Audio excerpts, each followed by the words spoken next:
Hello, আসসালামু আলাইকুম everyone. আমরা আজকে চলে আসছি শ্রীপুর বাজারে।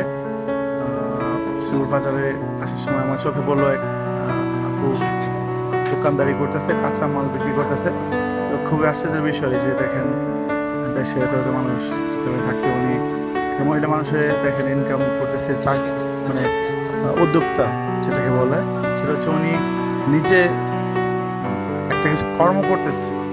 সে নিজে তরকারি এনে নিজে তরকারি বেচতেছে, কত ভালো বিষয় দেখেন। আর অন্য কত মানুষ আছে ঠান্ডা ভিক্ষা টিক্ষা এগুলো নিয়ে ব্যস্ত থাকে।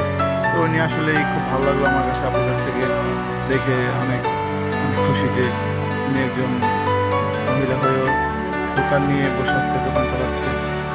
আসলে এরকম তো সবাই পারে না, সবাই। তো ওনার সাথে কথা বলে আমার অনেক ভালো লাগলো।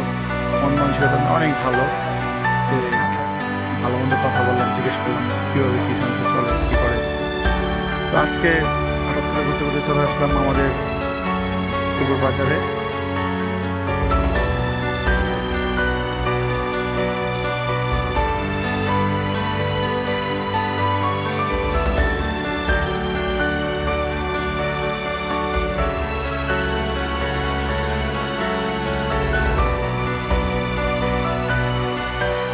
এখনো দেশে এমন মানুষ আছে যে আমি ওনাকে সাহায্য করতে চাইলাম কিন্তু উনি নিতে চাইলো না, বলছে যে না আমি কিছু নিব না, কিছু লাগবে না।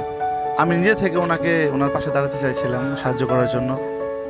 এবং খাবার সাধলাম যে আপু কিছু খেতে দে আপনাকে। উনি মনে হয় দুপুরে খাইছে কিনা জানি না, মুখটা খুবই শুকনো ছিল। তো আমি খাবারের কথা বললাম, সেটাও না করলো। এখনো এমন ভালো মানুষ আছে আসলে দেশে, এটাই স্বাভাবিক। উনি আমার কাছ থেকে কিছু খাবেও না, কিছু নিবেও না। আমি ওনাকে বললাম যে কিছু সাহায্য করি, তাহাতেও রাজি না। এখন আমি নিজে মানে শর্মে পড়ে গেলাম ওনার সাথে কথা বলে, যে ওনার কত বড় মন মানসিকতা দেখেন। এরকম একটা মানুষ, তারপরও আমি ওনাকে সাহায্য করার জন্য বললে উনি আমাকে